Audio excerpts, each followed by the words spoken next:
My husband left our 5-year-old and 9-month-old home alone, and instead of admitting it, he's gaslighting me like I'm crazy for even asking where he was. My husband, 43 male, and I, 31 female, have been married for 7 years and have a 5-year-old and a 9-month-old. My husband left our children alone and he refuses to admit to it or tell me where he was. I'm pissed, and my husband just keeps telling me I'm making a big deal about nothing. This just happened this weekend. I'm on the board of directors for a local nonprofit organization. I had to attend an event for that organization this past Saturday, and I was gone for most of the day. My husband was supposed to be home with our kids. I texted him a few times and he responded. When I called around midday he didn't respond, but that's not very unusual so I didn't think much of it. Shortly after that, I got a call from my mom. She said my son had just called her and when she asked him what he and his sister were doing, he said they were both watching TV. When she asked where their dad was, he said his dad wasn't there. My mom asked him several other questions and from my son's responses she believed he was telling the truth and that my husband wasn't there and that there was no adult there at all. She said he didn't seem scared to be alone or worries about where his dad was at. He just called her to chat. He has a tablet designed for children, with pre-programmed contacts that he can call. It's only a few people, just family members. I left the event immediately and began texting and calling my husband over and over. He didn't respond to my first several attempts. It took him about 10 minutes, I was halfway home at that point, to respond. I was so confused, so worried, really mad, and I asked him where he was. He said he was at home. I told him our son had just told his grandmother that he was home alone with his baby sister watching TV about 15 minutes ago. My husband denied it and I told him I was too upset to talk and drive. When I got home, I checked on the kids right away and they were both fine. I asked my husband again, where was he? He said he was home the entire time. He doesn't know what our son was talking about but he must have just been confused since he had gone to the basement to do some laundry. I ran down to the basement. It was the same load of laundry I'd thrown in the dryer the night before. He didn't do any laundry when I was gone. I asked my husband why my son would be confused about whether his dad was home or not. Where in our home would he have gone and for how long for our son to think his dad wasn't home? That doesn't make sense with a 5-year-old and a 9-month-old. You wouldn't leave them unattended that long. Why was he nowhere to be found when my mom asked my son to go check certain areas of the house? I begged my husband to just admit it, to stop treating me like an idiot and to stop accusing our son of lying. Just tell me the truth. Because being lied to right to my face is so incredibly maddening. He insists he was home, but he can't come up with any believable story of where he was at or what he was doing during that time. The way he answers me when I ask him about this and demand truthful answers is so dismissive. When I tell him you left our children alone, he quickly says no, I didn't, so anyway. He says I'm overreacting and letting our son's imagination drive me crazy. I am convinced he was gone. We don't have a Ring camera, but at least one of our neighbors does. I'm so upset about this that I'm tempted to ask our neighbor for the Ring footage. I had to go out to my car and scream and cry because I got so upset. Of course, I didn't want my kids to see my reaction. I can't put into words how upset I am about the fact that I know he must have really left them alone but have no proof and am being treated like I'm just a paranoid nutcase of a mother and woman by him. Update, 4 days later, last weekend my husband left our 5-year-old and 9-month-old home alone while I was gone and then refused to admit it or provide a plausible explanation. Since then, we had many arguments about it. I've been living in a constant state of anger and frustration. I didn't want to fight about it anymore, but I couldn't help it and I kept bringing it up again and again.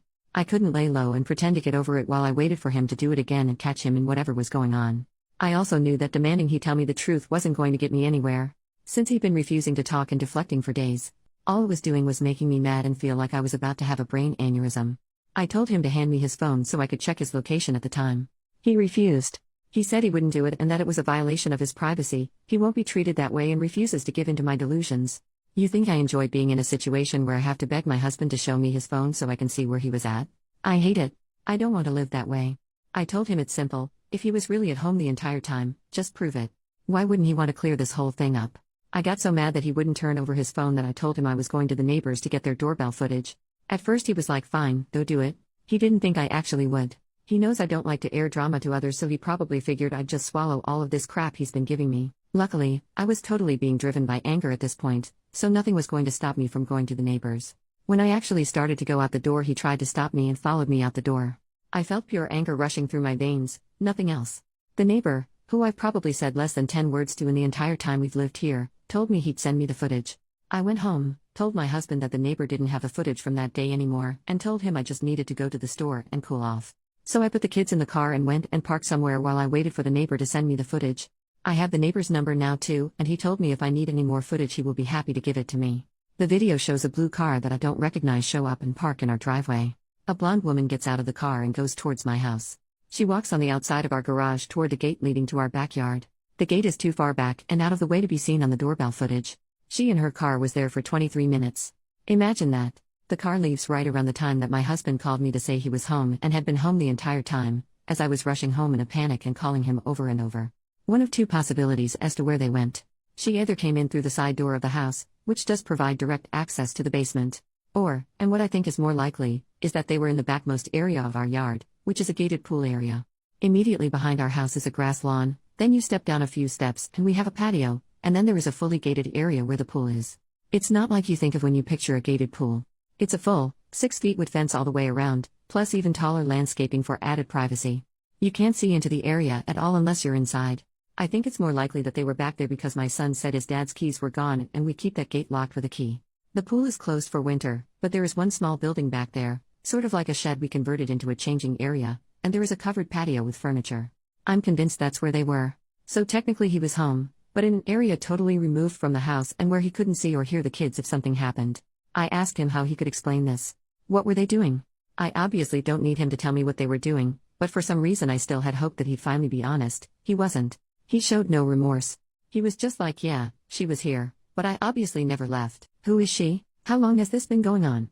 And if he's going to be such a disgusting, despicable excuse of a man, then why couldn't he at least have found any other time and any other lie or excuse other than when he was home alone with our kids? I told him I know this has happened before and I demanded to know how many times he's done this when he's been home alone with the kids.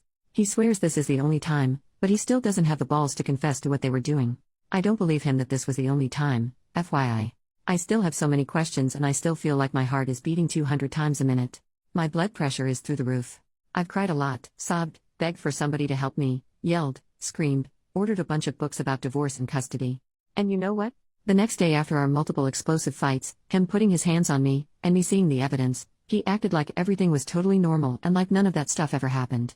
I woke up still seething, exhausted, broken, and he's acting like everything is totally back to normal. He said he was ordering breakfast to be delivered from our favorite breakfast place. He asked if I wanted to go to the store together later and try this new recipe for chili tonight. What? Why would I want to do any of these things with you now? Absolutely no acknowledgement of anything he's done or what's transpired between us in the past few days. He deserved an Oscar for how well he was able to act like none of that happened, completely comfortable and non-fazed. I know that it's a waste of my energy, but I just desperately want him to admit the full truth of what he did that day and any other day with this woman. I want to hear it from him. It won't change whatever he's done, but he could at least have the respect and decency to be honest now that he's been caught. That's a ridiculous thought though, right? How foolish of me to expect this man to show decency and honesty now. If he was a decent and honest man, then he wouldn't have had a strange woman over to our house and been out of sight from our kids for 23 minutes. His continued denial and refusal to admit to anything other than the bare minimum, his attitude like I'm somehow being controlling or infringing on his rights by asking for information. That's almost more hurtful than him cheating on me. New update. More than 1.5 months later, it's been around a month since I last posted. I've received so many messages and comments asking for an update and if me and my kids are okay.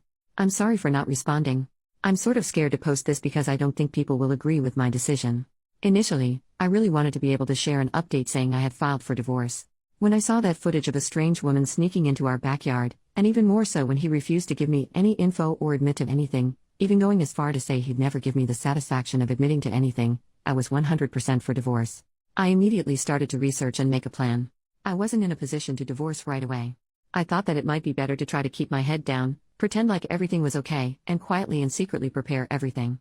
Divorce is still on my mind and a possibility, but I'm no longer 100% committed to it.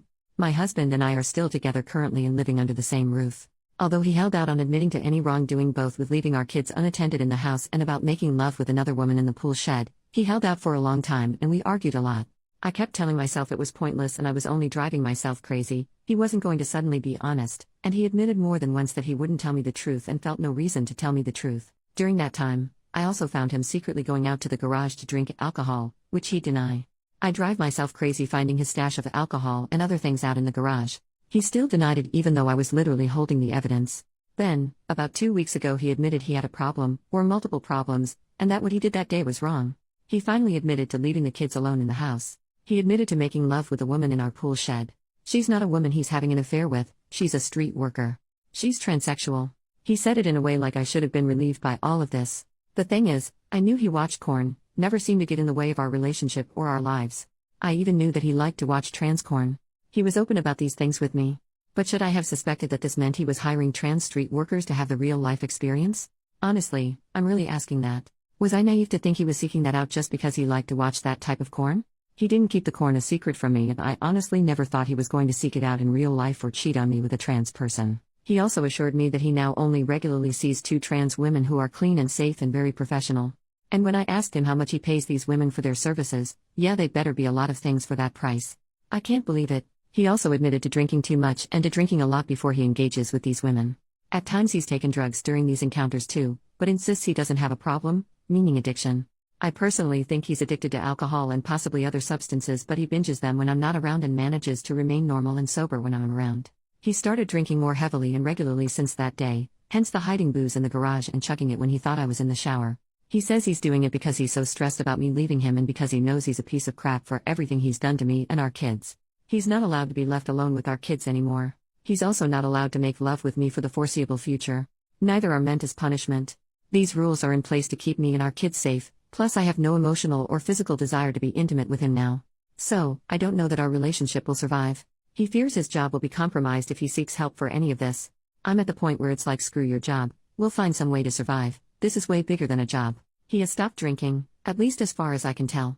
He took 2 weeks off work to try to figure himself out. He's been helping around the house and doing all of the things a good husband should do. I have hidden cameras installed all over my home and property. I don't want to live this way, but I'm not ready to file for divorce yet. I hope to get to a place financially and logistically where I can at least be prepared so that I could file for divorce at the drop of a hat if I absolutely needed to. I've told him this. He's aware that I've been preparing for divorce.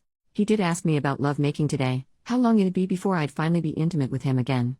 It's been mere weeks and he's already asking that, which is unbelievable in a way, yet this man masturbates several times a day without fail. I don't believe in a lovemaking addiction, or I didn't before, but I'm starting to wonder if it could be a real thing and if my husband has it. He isn't saying he does, but I'm starting to think my husband may actually have a number of hidden addictions that he can't even admit to himself. In a weird way, it's comforting because I see it as a defined problem that might be fixable, but on the other hand I'm totally grossed out by it all and it makes me feel extremely uncomfortable to think about dealing with this possibly forever. For now, me and my kids are safe. Things have calmed down. I'm not living every moment feeling completely consumed by rage. I still feel that way sometimes, but I feel a lot more steady than I did. I feel more clear-headed and surprisingly almost lacking emotion about the whole thing. It's like all of my emotions came in one big wave, then just washed out to sea. I honestly feel more clear-headed right now than I have in a long time. Relevant comments. Commenter number 1, you truly don't sound clear-headed to me? Why are you with someone who cheats on you? And left your young children by themselves?